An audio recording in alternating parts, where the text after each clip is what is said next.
Kung sabihin ng mga doktor infection daw sa dugo, sepsis.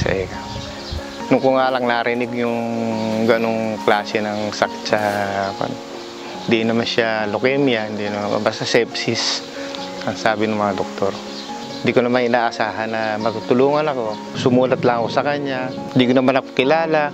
Bakit pinagyang pansin ako ng ating Vice President? Pero pala siyang ganun, na tumutulong sa may hirap o nangangailangan. Lalo siguro kung siya na presidente. Naramdaman namin medyo mababa kami kaysa sa mga mayayaman. Talagang siya, yung mababang loob din siya na hindi siya katulad ng ibang politiko na parang mahirap lapitan, ganun. Alam kong kaya niyang i-level yung buhay ng mahirap at saka ng mayaman. Doon ako humanga sa kanya.